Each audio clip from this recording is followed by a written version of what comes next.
Obrigado, Padre Cristiano. Bom dia, boa tarde, povo santo. Vamos rezar, que rezando a gente vai para frente, né? Em nome do Pai, do Filho e do Espírito Santo. A nós descei, divina luz. A nós descei, divina luz. Em nossas almas acendei o amor de Jesus. O amor de Jesus. Vinde, Espírito Santo, enchei os corações dos vossos fiéis e acendei neles o fogo do vosso amor. Enviai o vosso Espírito, e tudo será criado, e renovareis a face da terra. Oremos. Ó Deus, que instruístes os corações dos vossos fiéis, com a luz do Espírito Santo, fazei que apreciemos retamente todas as coisas, segundo o mesmo Espírito, e gozemos sempre da sua consolação, por Cristo, Senhor nosso. Nossa Senhora, Mãe da Igreja, glorioso São José, podem sentar?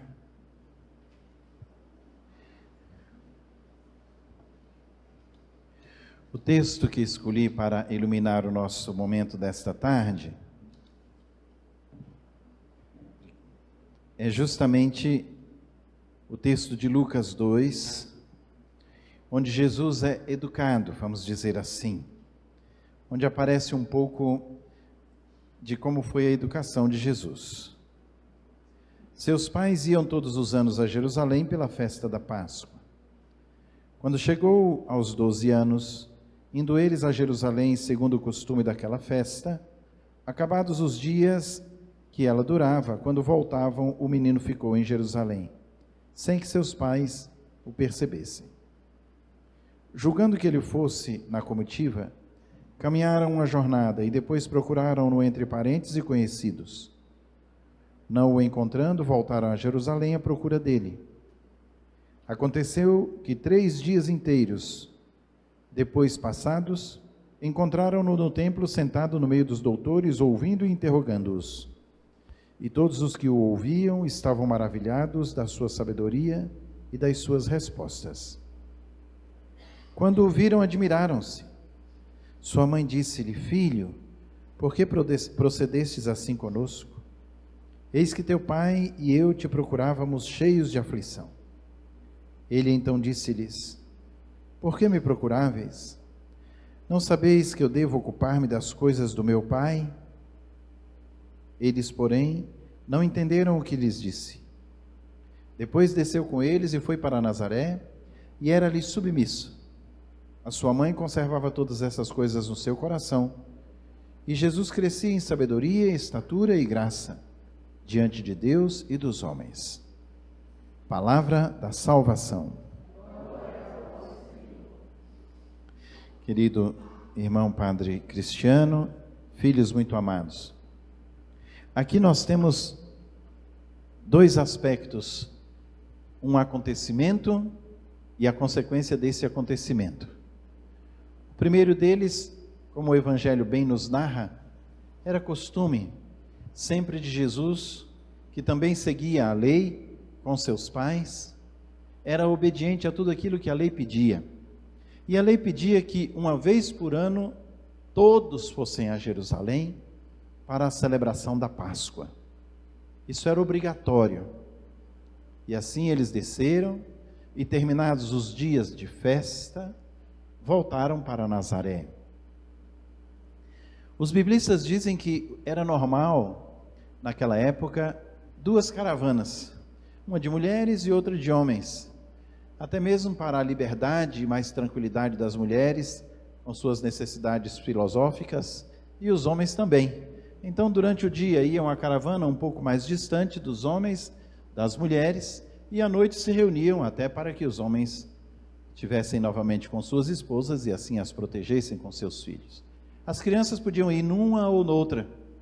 Talvez essa seja a explicação mais condizente, para não dizer que Nossa Senhora foi irresponsável, perdendo Jesus em Jerusalém. Ela pensou que Jesus estava na caravana de José, e José pensou que estava na caravana de Maria. E quando à noite se reuniram, deram por falta da criança. Voltaram e passaram por 3 dias a procurar Jesus. Que interessante.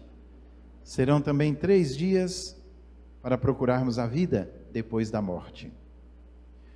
Nosso querido Bento XVI tem uma homilia fantástica sobre este aspecto, onde ele diz que de fato não poderiam encontrar Jesus em outro lugar, senão na casa do Pai. Isso também dizem os teólogos, que é um marco que Lucas coloca, e só tem no evangelho dele, para mostrar que aos 12 anos Jesus já sabia quem era, e já sabia quem era seu pai. Ao mesmo tempo, um rompimento com Maria e José, no sentido dos laços meramente humanos. Ele não é só filho de Maria, ele é o filho de Deus vivo. Não sabias que eu devo ocupar-me das coisas do meu pai? Ele não fala das coisas de Javé, das coisas do Senhor, do Deus de Israel, não, do meu pai. A intimidade com Jesus, que depois, mais tarde, veremos assim dissecada em João, com aquele belíssimo prólogo no capítulo 1. Aquele que antes era e se fez carne e habitou entre nós. Todos nós somos então chamados a ver a reação de Jesus, como também a reação de Maria e de José. Da aflição ao alívio de encontrar um filho. Já pensaram, papais aqui presentes, a perda de um filho? O que é que não provoca no coração de um pai e de uma mãe? E igualmente a alegria do encontro, a alegria de saber que seu filho está bem. E Maria, se fosse e tivesse a fraqueza nossa, teria dado uns bons puxões de orelha em Jesus. Mas não, ela só pergunta: por que fizestes isso conosco? Por que fizestes isso conosco? É uma interrogação meramente humana, que recebe uma resposta divina. O meu Pai está acima de todos, e eu devo ocupar-me das coisas de meu Pai. E engraçado que no templo Jesus não está a rezar sozinho, como se tivesse uma religião intimista. Eu vou aqui na casa do meu Pai conversar com meu Pai. Não, ele está a discutir, igualmente a responder aos escribas, aos fariseus, aos mestres da lei, que ficavam impressionados com as colocações de Jesus. É sobre este tema que eu quero chegar até vocês, com o que o Padre Cristiano me pediu, uma educação para a santidade, que nos dias de hoje todos nós nos perguntamos como educar para a santidade, e veremos como chegamos no patamar que estamos hoje. A família, antes de mais nada, é dom de Deus, é graça de Deus. Podemos dizer nesta terra, tirando o lado sagrado da presença de nosso Senhor na Eucaristia, a família é o maior dom que Deus nos concedeu. É dela que nos vem a vida. Deus, em sua pessoa, é família. Um pai que ama tanto o seu filho, e do amor do pai e do filho geram o Espírito. Assim, o esposo que ama tanto a sua esposa, e desse amor geram os filhos. E novamente, volto a chamar a atenção. É no amor. Não é simplesmente no prazer, não é simplesmente numa obrigação, mas no amor que se geram os filhos. Assim, Deus quer que nos espelhemos nele, pois ele é o Santo, Santo, Santo, Senhor Deus do universo. É na santidade de Deus que temos que nos espelhar. Mais tarde veremos o que é santidade. É nele que nós temos igualmente o exemplo de relações, já que o Pai ama o Filho o Pai, o Espírito o Filho, o Espírito o Pai, e o Pai, o Espírito, enfim, se amam tanto a ponto de 3 pessoas se tornarem uma só. Deveria ser este o amor familiar, um amor tão profundo que não tem vontades que não sejam as mesmas, porque o filho obedece porque faz a vontade do pai, o esposo obedece porque faz a vontade da esposa, e vice-versa. a vontade de crescer juntos e de buscar o melhor para toda a família. É relacionamento de amor, é relacionamento de unidade, é relacionamento de comunhão. Assim deve ser nossa família. Mas então nos perguntemos o que é o amor, o que é a unidade e o que é a comunhão.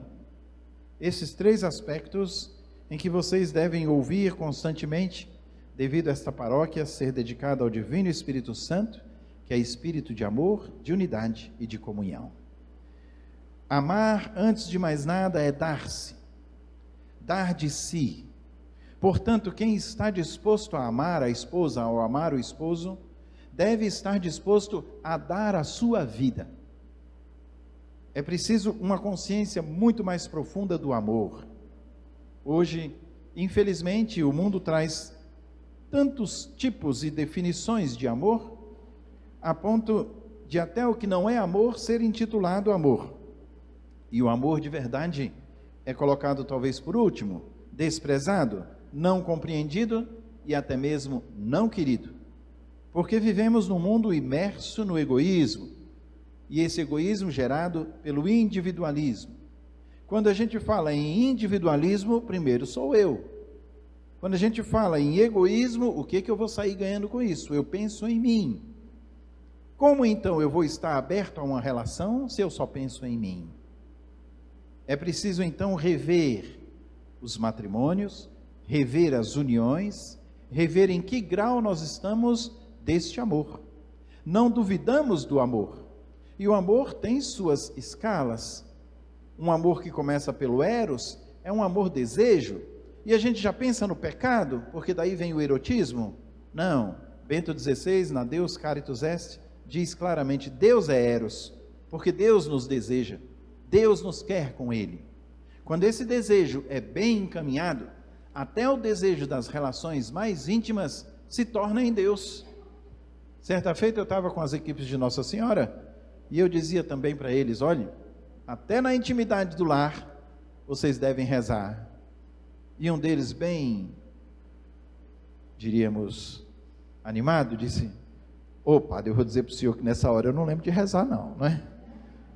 Às vezes a gente fecha as nossas relações mais íntimas na satisfação pessoal, na satisfação ao outro, mesmo que não seja o sexo.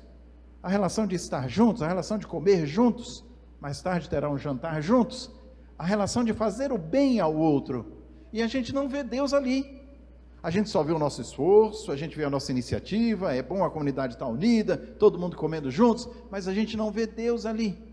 É preciso ver Deus também presente naquilo que nos traz prazer, naquilo que nos traz alegria, naquilo que nos realiza. Porque o prazer, quando é bem equilibrado, ele nos realiza. No comer, no estar com os outros, na intimidade, em tudo realiza. Quando o prazer não realiza, até mesmo nas relações, este prazer é uso, e corremos o risco de usar o outro, mais do que amar o outro. Neste relacionamento de amor, somos igualmente levados pelo mesmo Deus à unidade. Esta unidade é a que quebra todo e qualquer egoísmo, todo e qualquer individualismo. A unidade me leva a ser um com o outro. E se o outro não está feliz, eu não estou feliz. Se o outro está realizado, eu também estou realizado. Eu quero que o outro seja um comigo. Como é bonito quando a gente escuta um filho pedir uma coisa ao pai e o pai diz, vai falar com sua mãe. E aí vai pedir para a mãe diz, vai falar com seu pai. O menino fica sem saber para onde é que vai. É sinal que a unidade é tamanha que eu não decido nada sem ele, eu não decido nada sem ela. E a decisão vai num encontro do que é o melhor para o menino. Esta unidade que leva a que eu veja o outro e ame o outro como a mim mesmo. Paulo vai dizer, e também João em suas cartas, ninguém odeia a si mesmo, ninguém vai contra si mesmo. Nós amamos até o nosso corpo, nós nos cuidamos, saímos de casa hoje, um banhozinho é bom, não é? Até nos penteamos, nos botamos um cheirinho, nos arrumamos, nós nos cuidamos, nós nos amamos.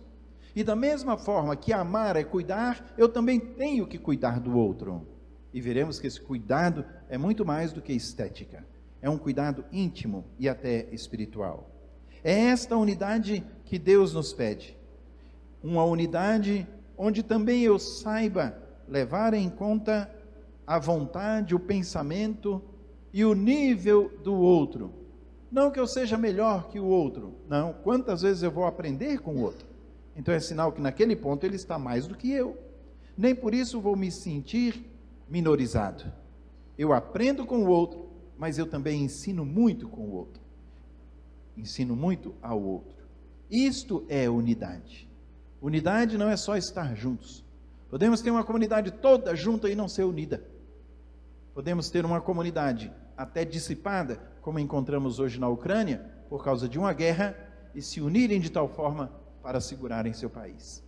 É preciso então que a gente tenha um conceito também mais profundo de unidade, já que o amor nos leva a dizer, é verdade, eu aqui tenho alguns pecados contra a unidade, e devo trabalhar em minha casa para que a unidade seja mais visível.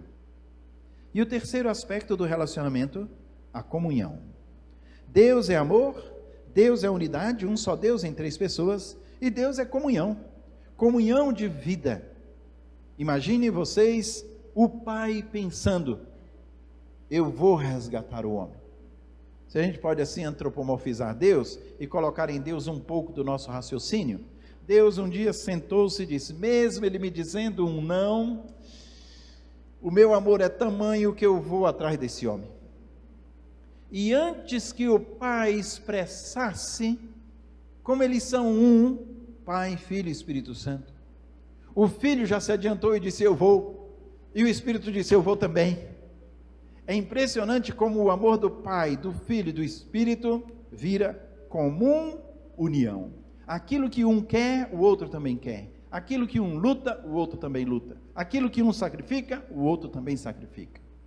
Se o nosso relacionamento e a nossa família, para ser santa, deve se espelhar no Santo, Santo, Santo, Senhor Deus do Universo, devemos ter então amor, unidade e comunhão. Vejamos agora o lado humano, já que espelhei vocês e suas famílias em Deus. No lado humano, a família é o primeiro local de sociabilização, é um primeiro local de contatos, é onde eu vou descobrindo quem é pai, quem é mãe, quem manda. A gente vai descobrindo quem é irmão, quem é igual a mim, as diferenças, e é a própria família que leva a uma segunda família, que é a comunidade, e aí vem escola, e aí vem trabalho, e aí vem tantas coisas que nos envolvem, os vizinhos, o bairro, a cidade, a consciência, o país, tudo o que vai nos levando a um conhecimento mais profundo e a uma socialização também mais profunda. Crescemos vendo os exemplos dentro de casa. A gente diz claramente, quando eu crescer, vou ser igual meu pai. Quando eu crescer, vou ser igual minha mãe. Dizem as más línguas que a gente fala isso só quando a gente é inocente, não é? Mas a gente vai num crescendo, e quando chega na adolescência, a gente já começa a ver que papai e mamãe são exigentes demais, então a gente começa a dar mais ouvidos para os de fora e para o mundo do que para dentro de casa. E a gente se volta as costas para pai e mãe. Por mais que pai e mãe cheguem e digam, meu filho, o que está vendo? Não, nada não, eu sei que está vendo. Pai e mãe sente, pai e mãe sabe. Não sabe o que, mas sabe que tem. E eu não me abro. Medo, vergonha, falta de confiança, medo da repreensão, vergonha de dizer como é que você foi capaz de fazer isso, com as cabeçadas que a gente dá na vida. E isso vai até em tempo de universidade, enfim. Não é uma coisa só para 12, 13 anos, não. E uma vez então que a gente se coloca na perspectiva de um amadurecimento e vai vendo a vida mais do que fazer as próprias vontades, a gente descobre a grandeza, a sabedoria, a graça, a estatura de papai e mamãe. É assim que a gente é chamado a crescer juntos, a testemunhar a doação, a entrega de nossos pais, a ponto de dizermos a nós mesmos: de fato eu não poderia ter outro pai, não poderia ter outra mãe. Um testemunho que os pais dão de dar a vida, de buscar a unidade e de fazer comunhão conosco, sem nos apercebermos de tantas renúncias, de tantos sacrifícios, das responsabilidades. A gente vai num crescendo e não tem nem ideia da responsabilidade de papai e mamãe. E eles dois fechados num quarto vão dizendo como é que a gente faz, e a faculdade do menino, e agora o hospital, e o plano de saúde, e também já uma roupa, já está na hora de dar um carrinho, e, enfim. As preocupações constantes de fechar a vida nos filhos, do se aperceber que não só precisam de nós, mas essa é a nossa missão: dar a vida por eles, dar a vida pelos próprios filhos, dar a vida pelo esposo, pela esposa. As responsabilidades são muito mais do que econômicas. Infelizmente hoje se fecha só nesse nível. Por isso que morrem pessoas, morrem filhos nossos queimados na rua, como vimos ontem, e parece que não aconteceu nada. Mas se um percentual do PIB cai, o mundo inteiro para. É impressionante como que a valorização da pessoa está cada vez mais baixa e a valorização do dinheiro está cada vez mais alta. E ninguém escuta Jesus dizendo: não podeis amar a Deus e ao dinheiro. Juntamente com todo o esforço humano, os pais têm também a responsabilidade de fazer de tudo para que os filhos cresçam em idade, sabedoria e graça, diante dele e diante dos homens. Senão a gente vira um espiritualismo. Vamos botar o menino na igreja, o resto a gente não tem que se preocupar, desde que ele esteja na igreja. E a gente, muitas vezes, passa por este aspecto. Joga o menino na catequese para ver se lá ele se arruma. Às vezes a gente fica até um pouco liberado do menino, deixa ele lá na catequese que a gente sabe que está num lugar bom. O mesmo fazemos com a escola. Enquanto o menino está na escola, eu sei onde meu filho está, mas eu não sei o que ele está aprendendo, o que ele está vivenciando, o que ele está passando dentro da escola. Eu não interajo com meu filho. Eu não chego em casa e digo: senta aqui, vamos ver o dia como foi. Eu não peço contas, eu não cobro mais, não tem mais limites. E assim o filho cresce sozinho, para não dizer, perde o referencial de dentro de casa e começa a ter referencial dentro das escolas. E os pais deixam de ser heróis para até professores ideológicos se tornarem aquilo que o menino mais admira. Vejamos então um primeiro aspecto. Aqui não quero esgotar porque o tema é muito longo e muito profundo, mas um dos aspectos para buscarmos crescer nós e igualmente ensinar a crescer nossos filhos em sabedoria. Crescer em sabedoria é muito mais do que crescer em informação. Tem gente que pensa que ser sábio é saber muita coisa, é decorar muita coisa, é dar conta de muita coisa. E ainda mais nos dias que estamos hoje, temos tanta informação na palma da mão, do mundo inteiro, e não somos sábios.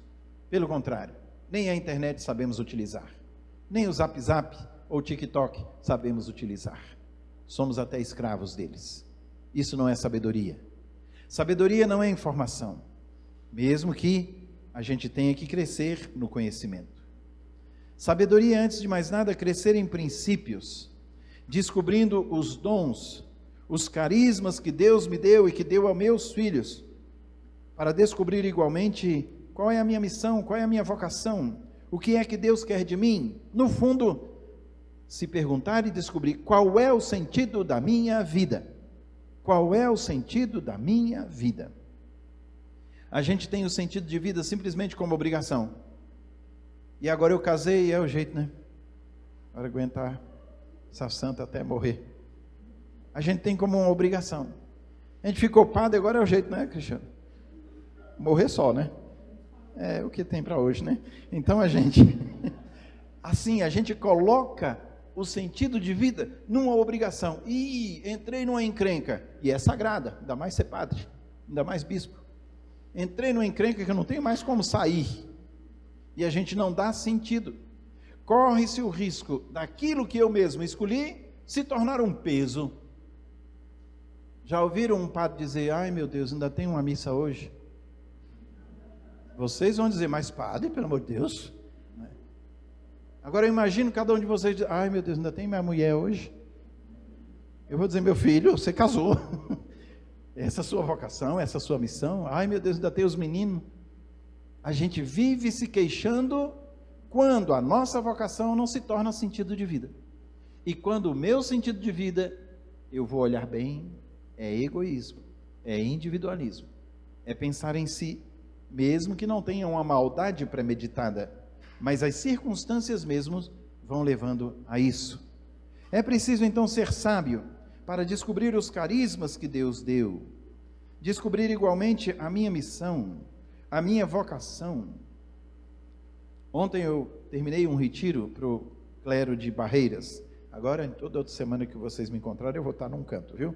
Por causa da minha nova missão.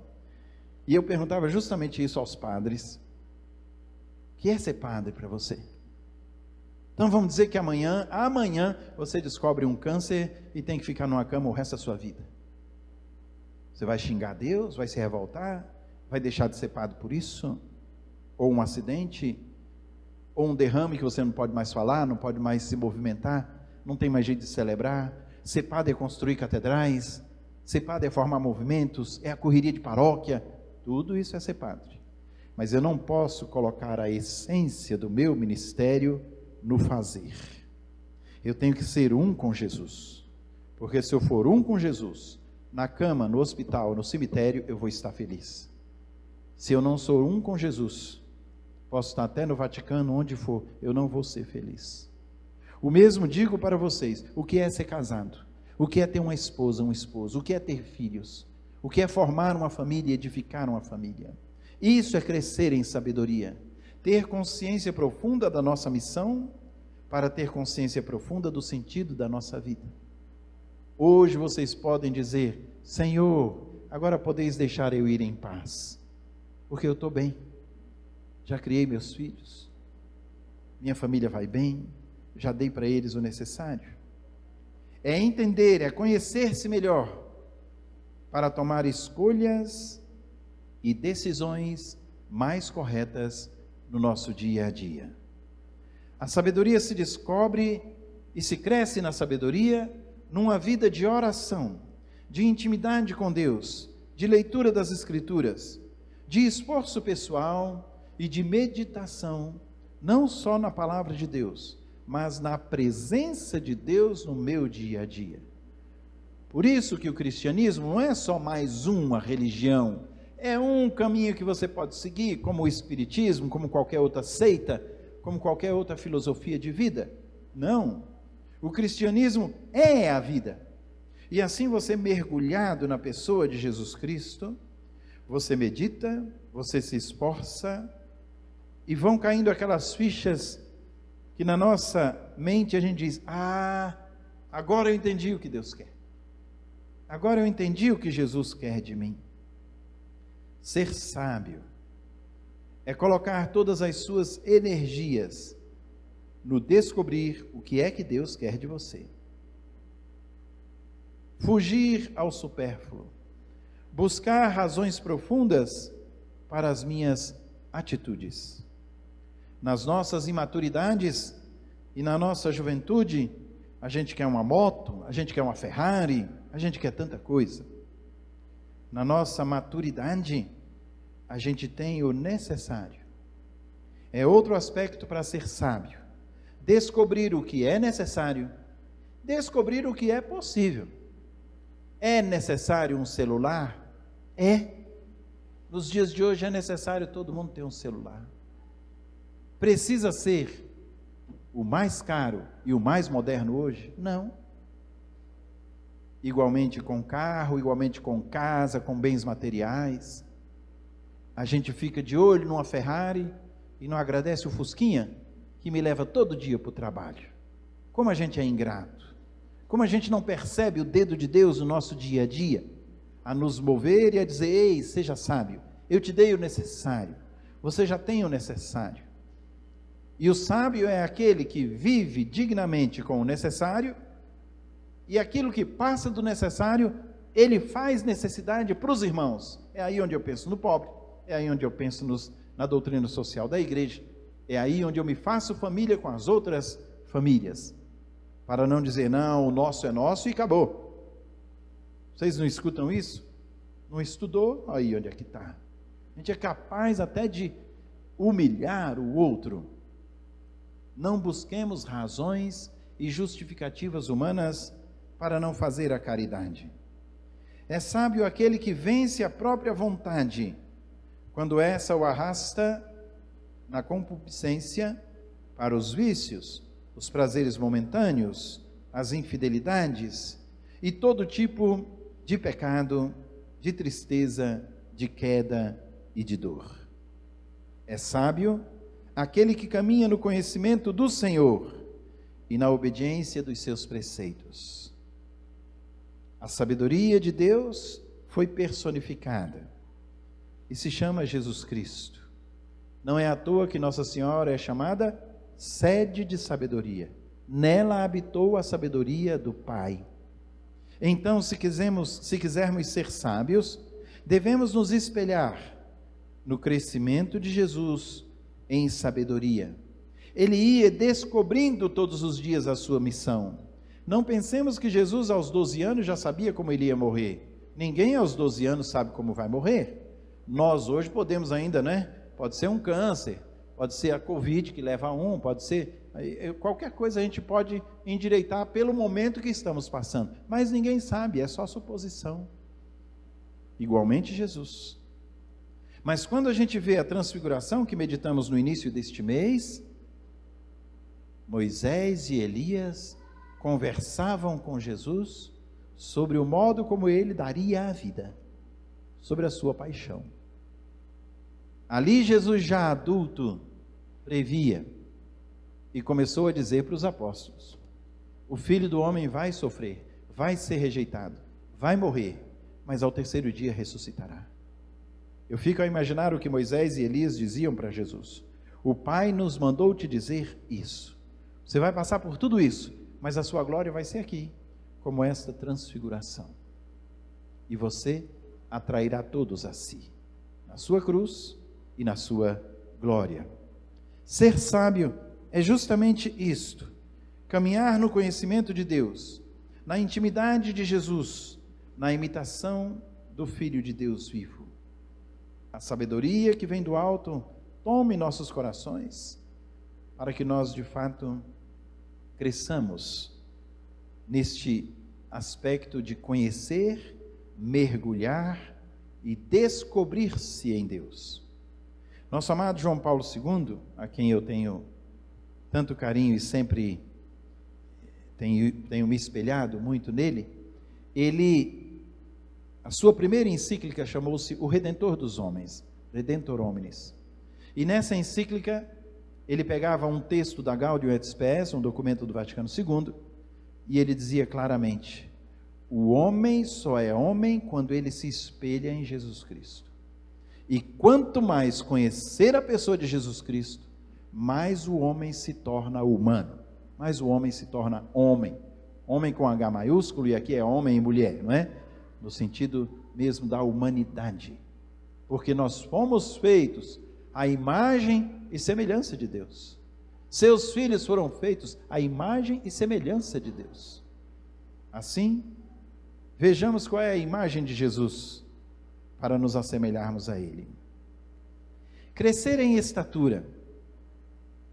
Para sermos santos, devemos sempre estar em crescimento. E este crescimento implica uma caminhada. Envolve também o nosso humano. Deus não quer só nossa alma, Deus não quer só nosso espírito. E quando ressuscitarmos, ressuscitaremos inteiro, com a nossa carne glorificada. Por isso, devemos também, de verdade, manter a saúde do corpo, manter a saúde da alma. Hoje temos verdadeiras catedrais chamadas academias. Tem gente que até nesta pandemia deixou tudo, mas não deixou de cuidar do seu corpo, da sua saúde, da academia. Às vezes cortam-se até o aspecto da educação, o aspecto de um curso, ou até de coisas dentro de casa, mas é uma verdadeira idolatria ao corpo. Não é deste cuidado que eu falo. É preciso ter um cuidado, porque o nosso corpo é criação de Deus, é templo vivo de Deus, Ele habita em nós.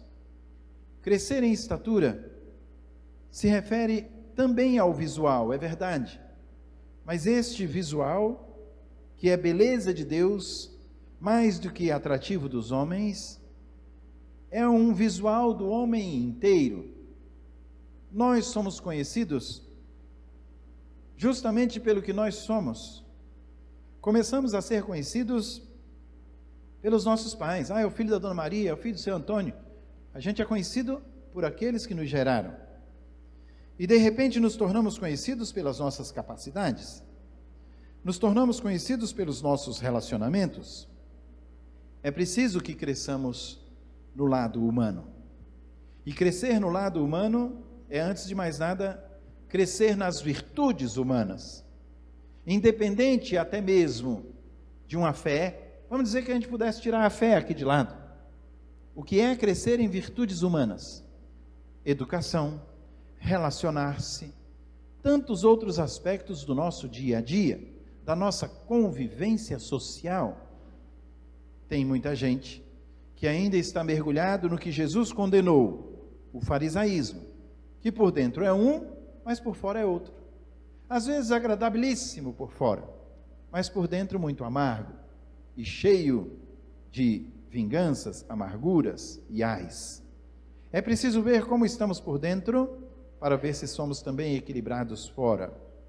Pois muitos do lado de fora vivem no mundo moderno de aparência.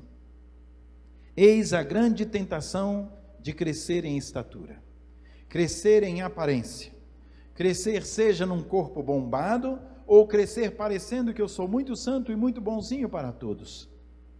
Não é bem verdade que temos tantos exemplos? Os norte-americanos têm muito mais do que nós nesse sentido.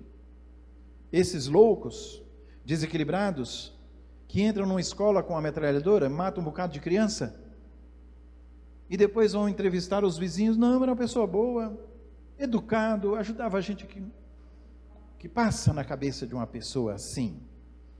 E quantos exemplos temos também no nosso dia a dia, em que nos surpreendemos com as atitudes das pessoas. Esta estatura do visual se refere igualmente em crescer num todo. Falemos então das virtudes cardeais, aquelas virtudes humanas, já que as teologais, que vocês são mestres, a fé, a esperança e a caridade, é Deus quem deposita em nós e a gente vai desenvolvendo na nossa fé.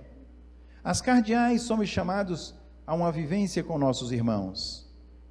São quatro pilares para o nosso relacionamento humano: justiça, temperança, prudência e fortaleza. Ser justo. Na Sagrada Escritura, ser justo é ser santo. José era um homem justo, era um homem santo, e não querendo difamar a sua esposa, resolveu deixá-la em segredo, até que Deus desvelou o segredo para José, e ele acolheu Maria como sua esposa. Justiça, se a gente exige tanto no campo humano, chegamos a dizer não é justo. Chegamos a interrogar, onde é que está a justiça? Quando a gente vê uma morte, algo que clama aos céus, a gente vê também na televisão as mães dizendo, eu quero justiça. Mesmo aquelas que têm fé dizem, eu não quero vingança, mas eu quero justiça. Se até no campo humano clamamos pela justiça, dirá o crescer na justiça. Jesus nos mostra o seu crescimento em justiça. Dai a Deus o que é de Deus, e a César o que é de César. Em primeiro lugar, ame a Deus, depois ame o próximo como a ti mesmo. Jesus nos ensina a justiça nas bem-aventuranças. O justo é um bem-aventurado, é um pobre, um humilde, um puro de coração. É igualmente até aquele que aprende a sofrer pelo nome de Jesus. Alegrai-vos, os vossos nomes estão escritos no reino dos céus. Junto com a justiça, a temperança. Ser temperado em tudo, o nome já diz, tempero, né? Quando a comida é boa e bem temperada, a gente até repete, não é verdade? A gente até abusa um pouquinho. Uma comida destemperada, a gente é o primeiro a reclamar. Está salgado demais. Imagine uma feijoada salgada demais. Acabou o sábado, né? Não adianta a cervejinha, está salgada e não desce. Quando é insosso, ainda tem jeito. A gente ainda pede um salzinho e põe ali.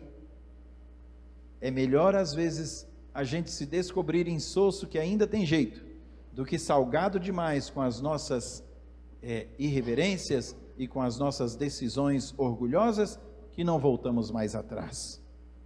A temperança faz com que nós sejamos igualmente um para todos. Com a temperança eu sou justo. Eu nem vou ser exagerado com um e menos com o outro, e nem vou ser complacente com um e exagerado com o outro.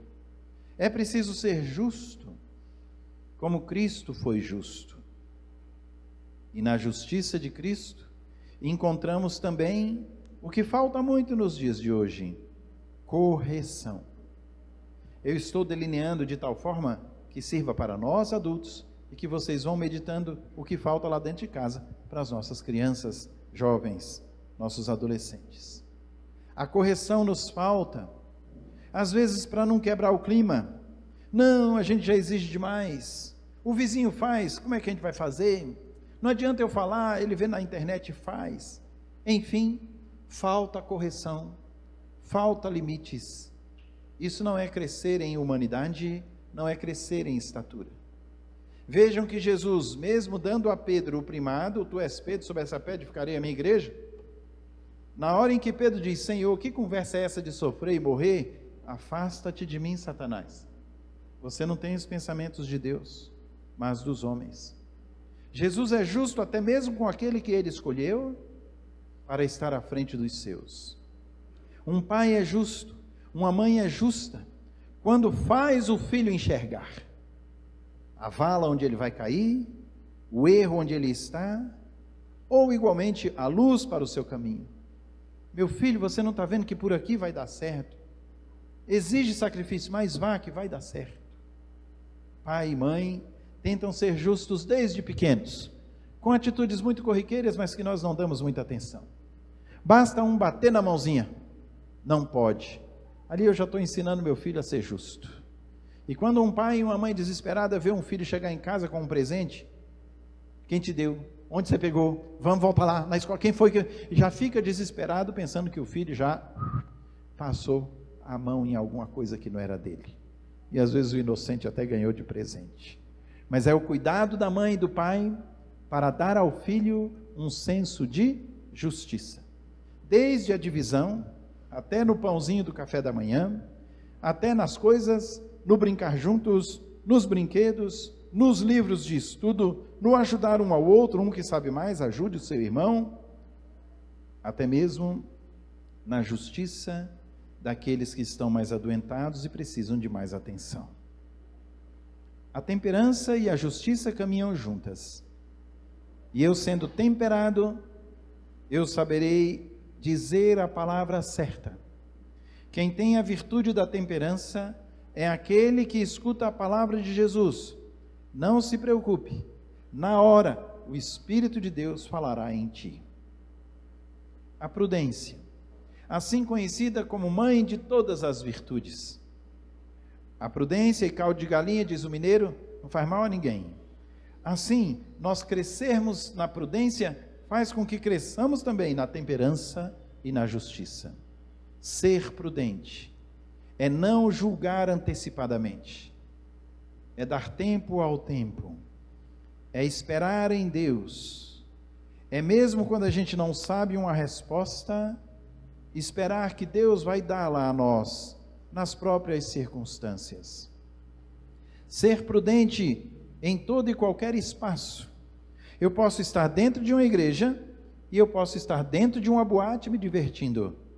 Tenho que ter prudência.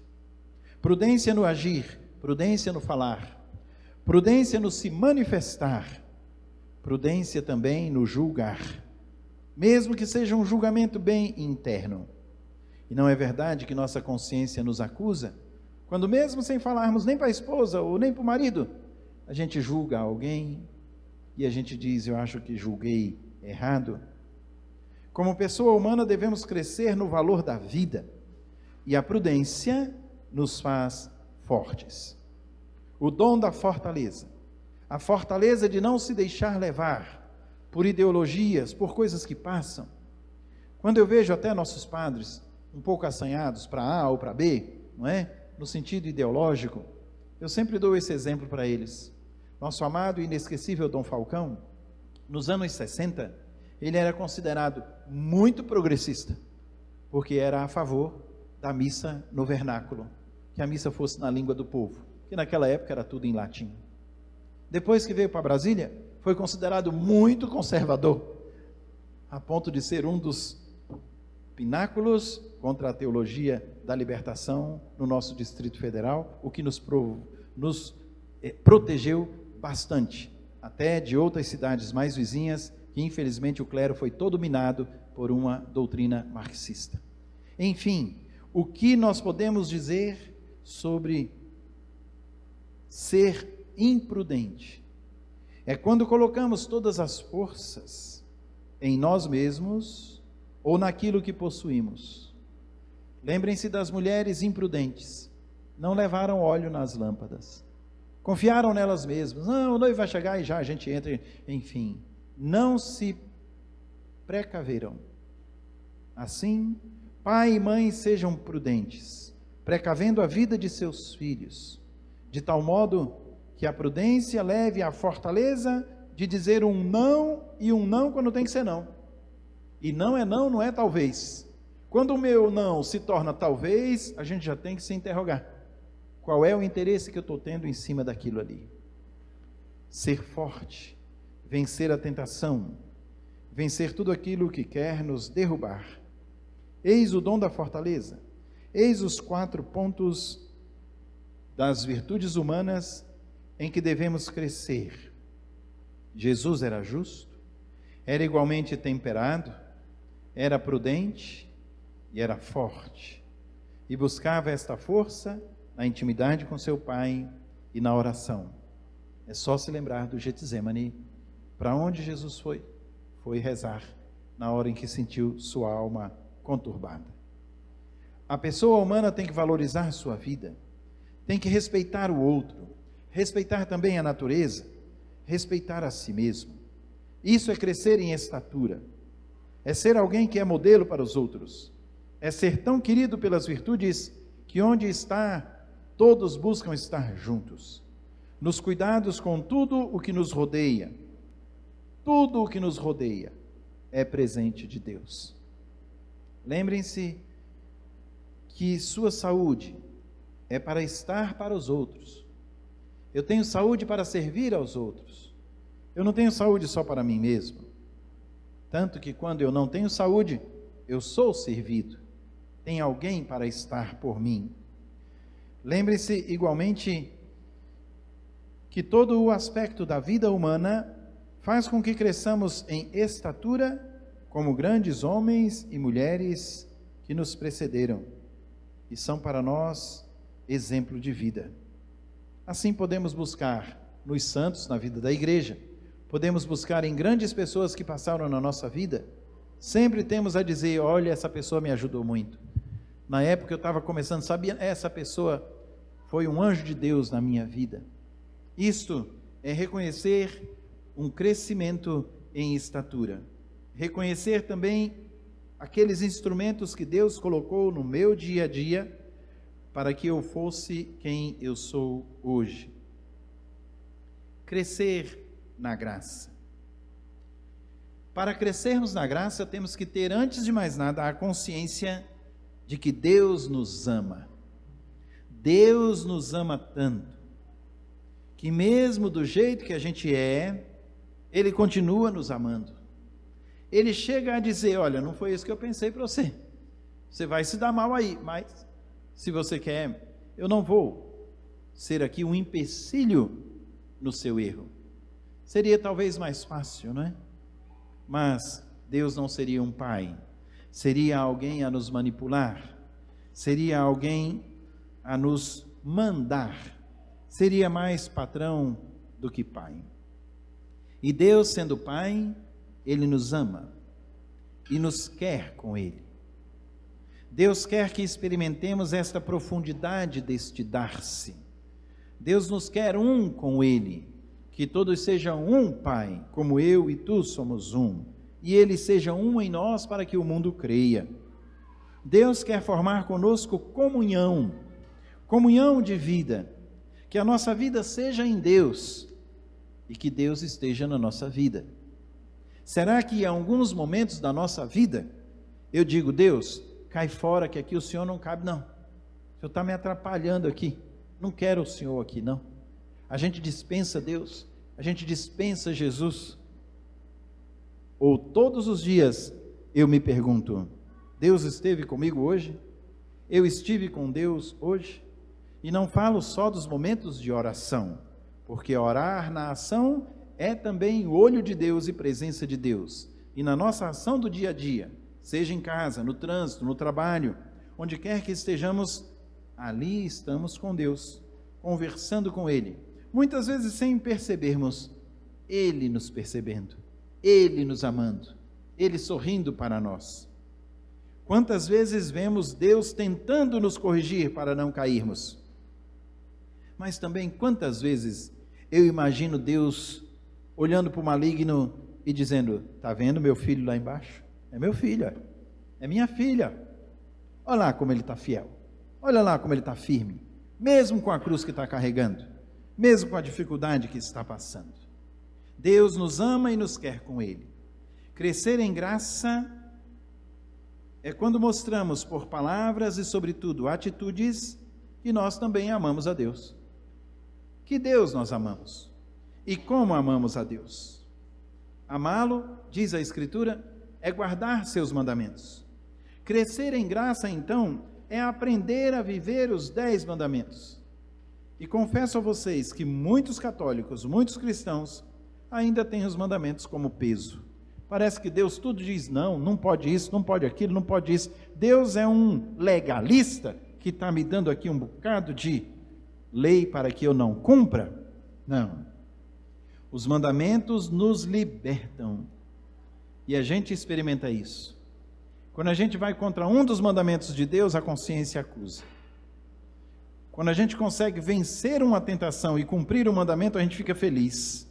Então o mandamento liberta, mais do que escraviza. Crescemos em graça quando aprofundamos e mergulhamos na vida em Deus. E estar com Deus é estar na graça. É necessário estar com Ele. E assim nós buscamos as maneiras de estar com Deus. Na oração pessoal, na oração comunitária, na recepção dos sacramentos, no aprender a resignar-se. E igualmente, algo muito difícil nos dias de hoje, aprender a enfrentar desafios, pois a vida nos impõe. Aprender a enfrentar desafios. Vejam que numa passagem muito rápida, a sociedade mudou, de tal forma que nós temos duas sociedades. Nós temos hoje uma sociedade que podemos considerar a nossa, onde nossos pais, com 19 anos, já eram casados, já tinham menino, já trabalhavam, eles já tinham um ideal de vida. No fundo, já sabiam o que queriam. E hoje nós temos filhos com 30, 40 anos que não saem de casa. muitas vezes comodismo, não sejamos tão duros no julgamento. Podemos dizer até mesmo o medo de enfrentar desafios, o medo de decidir, o medo de dizer, é isso, vamos para frente, é isso que Deus quer de mim. É preciso que vocês ensinem os filhos a enfrentar a vida. Como é triste um pai olhar e até dizer, meu Deus, a aposentadoria que era agora para um meu descanso, metade dela para os remédios, eu ainda tenho que ajudar meu filho, porque o desequilíbrio é tanto que ele não conseguiu por si mesmo ter a sua própria vida, lutar e vencer. E para não dizer que somos injustos ou que isso acontece só nas famílias, acontece também em outros aspectos, até nos seminários, até os padres. A gente ordena um padre e diz, padre, vou lhe dar paróquia tal. Não, me põe como vigário. Medo de enfrentar. E quando assume como pároco, é diferente do daqui, que é bem forte, até a humanidade já mostra isso, não é? Num primeiro obstáculo, chega lá querendo entregar a paróquia para o bispo. Seu bispo, não dá não, põe outro padre lá. Os nossos padres jovens, como também os filhos de vocês, medo de enfrentar, não é medo de um medo, é medo de não dar conta, é medo de fracassar, é medo de não saber. Aí sim, eu concordo com o lado humano, dizer que muito está na educação, e está mesmo. Nosso tempo de educação, levar bomba era uma coisa inaceitável, além de uma peia que a gente levava também, né? Hoje em dia você leva bomba, tem recuperação da recuperação, tem até passar. Então você se pergunta, meu Deus, então, o que é que estamos ensinando?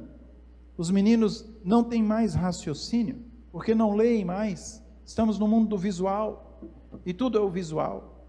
E se você fala num bom livro, os que ainda querem crescer dizem, tem um filme sobre esse livro.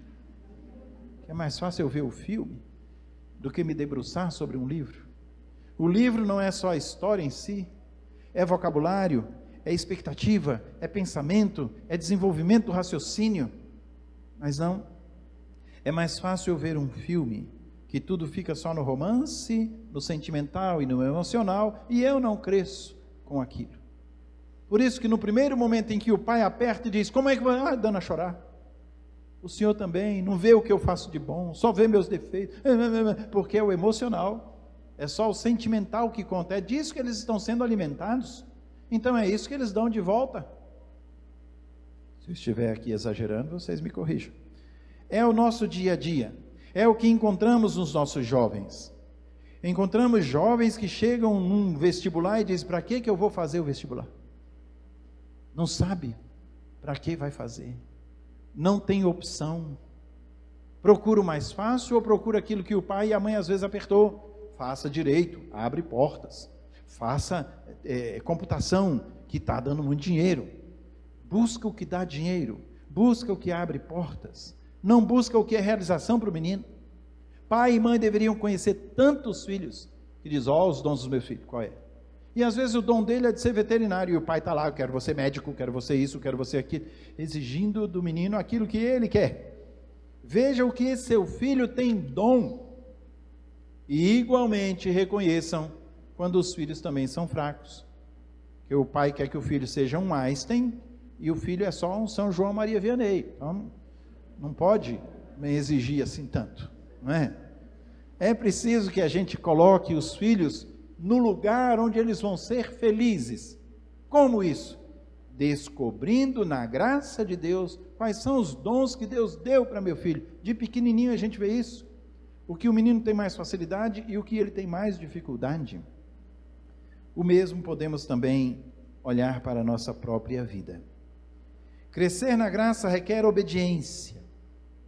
E quem obedece nunca erra. Requer espírito de serviço, querer trabalhar, querer servir. Crescer na graça é sempre procurar fazer o bem. Quantas vezes tentando fazer o bem a gente, me enganei aqui, ou até passado para trás. Mas isso não deve alimentar em mim uma vingança ou uma raiva tal que eu não faça mais o bem. Pelo contrário, você deve fazer o bem sem olhar a quem, não é assim que papai e mamãe ensinaram para a gente? Fazer o bem sempre, não desistir do bem. Se eu sei que aquilo ali é bem, eu tenho que fazê-lo sempre. É algo que se torna tão natural diante de quem busca a graça, que a vida se torna coerência de vida. É natural eu fazer o bem. Eu não estou fazendo uma coisa extraordinária. Está vendo? Eu dei uma cesta básica. Não, é natural eu pensar nos pobres. É natural eu estar comendo e pensando quantos meus irmãos que hoje ainda não tiveram nem café da manhã. É natural, igualmente, eu ir para uma missa, pensar nos meus entes queridos, naqueles que faleceram, e pensar também na dificuldade do país, no momento em que estamos vivendo, nas guerras no mundo.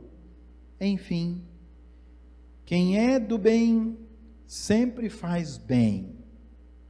E a gente escuta no Evangelho que Jesus fazia bem todas as coisas. Jesus fazia o bem dentro de casa, Jesus fazia o bem quando corrigia, Jesus fazia o bem quando estava fora de casa, Jesus fazia o bem em tudo, até quando sofria. Perdoa-lhes, Pai, não sabem o que fazem. Todo o aspecto de uma vida no bem, e o bem por excelência é Deus. É algo que se torna tão natural, que os filhos mesmos se espantam com a bondade do coração de pai e mãe. Uma bondade que educa, uma bondade que edifica, uma bondade que faz crescer, porque estar no bem é estar com Deus sempre, é estar sempre em Deus. Visto então este crescimento em sabedoria, idade e graça, diante de Deus e diante dos homens, vamos então na via da santidade. A santidade nos leva a esse tripé: sabedoria, estatura e graça. E quem começa pela sabedoria, estatura e graça, chega na santidade. A santidade de vida é algo que não depende só de nós, depende da graça de Deus. E por isso, desde o batismo, já recebemos essa graça. Como filhos de Deus, devemos ser santos como Deus é santo. Assim nos pede Jesus.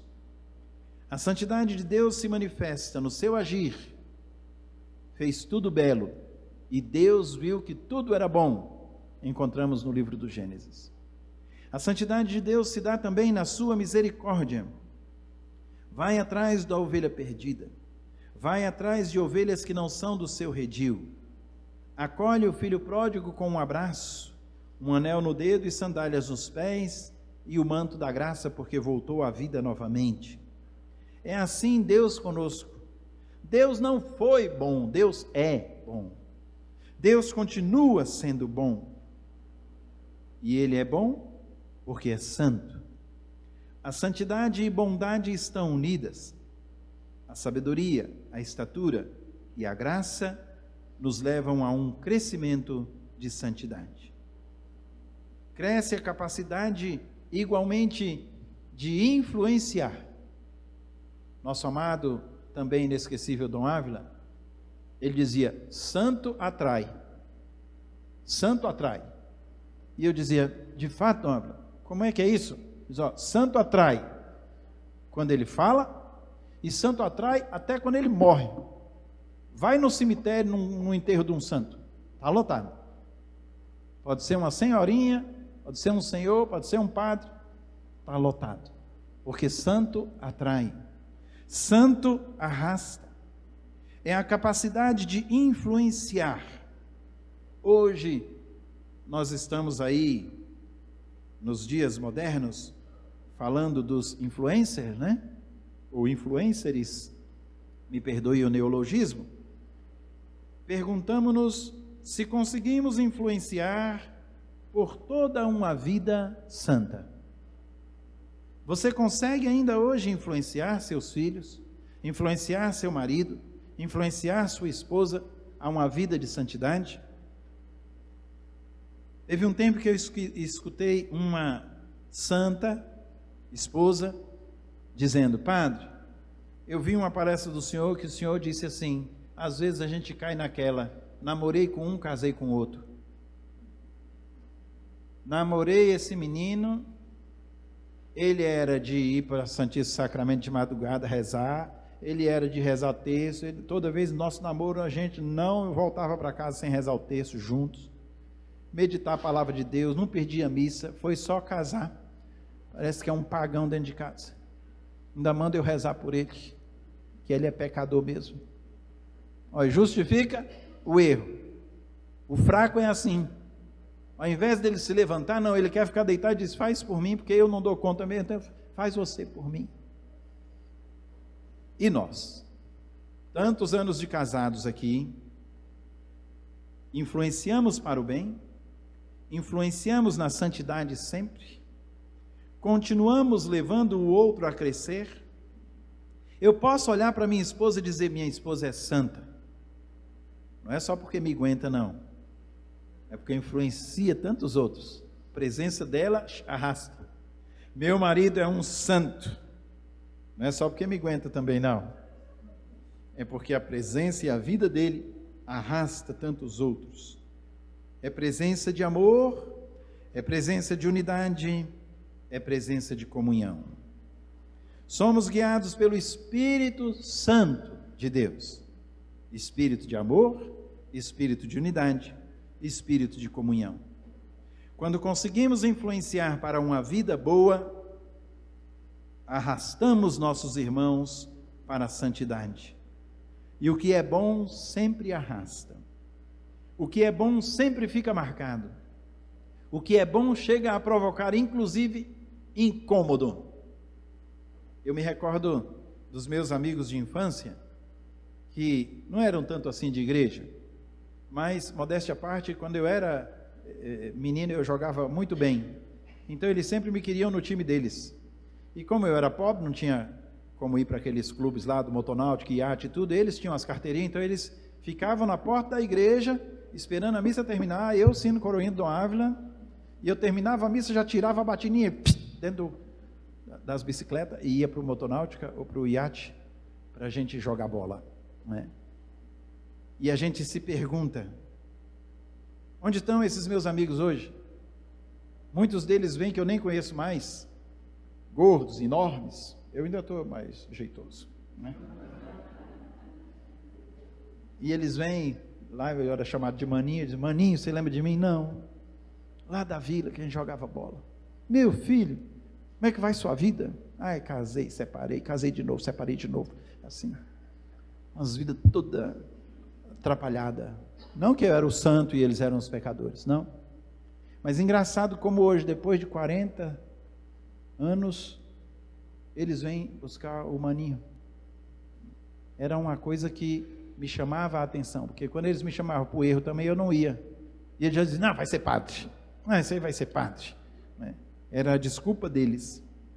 Digo isso porque todos vocês têm um sinal de influência para a santidade. Arrastar para a santidade. Alguém que olha para vocês como modelo. Alguém que olha para vocês como um santo, como uma santa. É preciso então crescermos em santidade para influenciar para uma vida santa e por uma vida santa. Só assim influenciamos. E temos santos canonizados pela igreja que influenciaram o mundo inteiro. Um Chiquinho de Assis. Até quem não é católico tem respeito por São Francisco.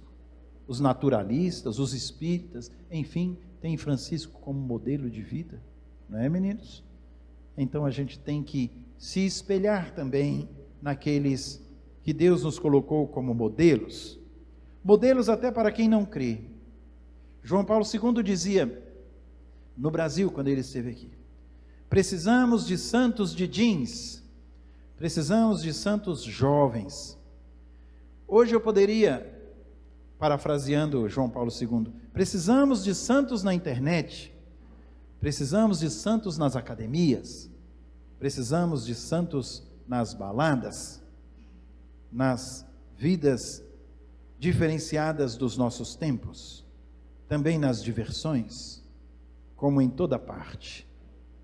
Precisamos de santos dentro da igreja, nas pastorais, nos ministérios, nos serviços. Precisamos dos primeiros santos, aqueles membros da nossa família. Identificar-se com as virtudes de pai e mãe, de avô, de avó. Em toda parte nós temos modelos de vida. Os pais levam seus filhos à santidade de uma vida, dando-se a eles. Ensinar os jovens que a vida só tem sentido no dar-se. Quanto mais eu me dou, mais eu encontro sentido de vida. Quanto menos eu me dou, mais eu me fecho em meu egoísmo. Dar a seus filhos o que o mundo não dá mais, com todo respeito ao mundo, e aqui não quero generalizar.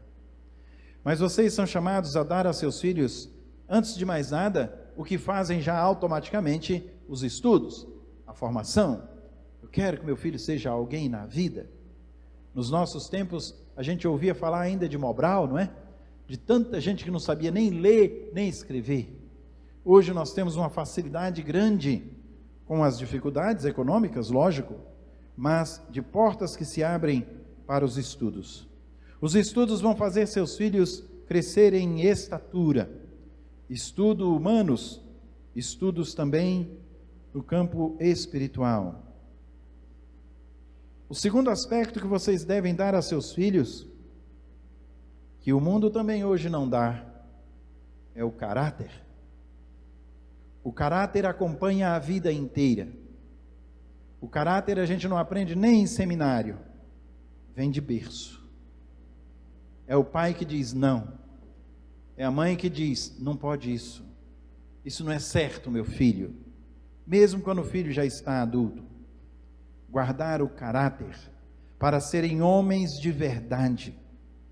Se nos estudos eles crescem em estatura, o caráter faz crescer em sabedoria, porque diante de propostas indecorosas do mundo, saberão dizer não, mesmo que seja uma proposta muito sedutora.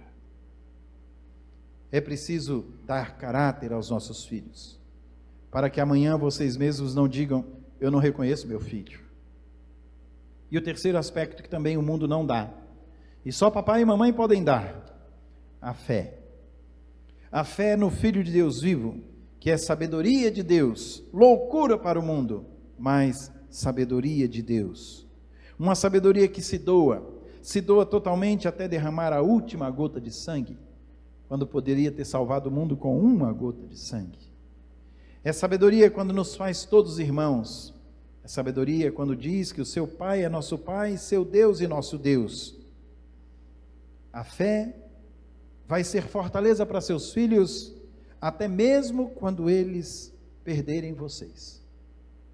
Porque quando perdemos nossos pais, não nos recordamos se eles são ricos ou famosos, mas recordamos que papai me fez quem eu sou. Rezava, era um homem de Deus, minha mãe era uma mulher de Deus, eram justos, eram honestos. Olha aí, o caráter, a fé, a estatura. Homens e mulheres de estatura, que às vezes não sabiam nem ler nem escrever, mas uma estatura de santidade. Isto, filhos amados, é ser santo. Ser santo é no dia a dia fazer de forma extraordinária o ordinário. O nosso dia a dia tem que ser extraordinário. Estamos aqui, devemos passar essa tarde da melhor maneira possível. Vamos celebrar da melhor maneira possível. Vamos comer da melhor maneira possível. Vamos lavar uma roupa, passar uma roupa, limpar uma casa, ir para o meu trabalho, que às vezes é duro, o chefe é esquisito, da melhor maneira possível. O santo incomoda por isso, porque o santo, onde ele está bem, sem tirar um grande dom de todo santo, a alegria. Eu nunca vi um santo resmungando.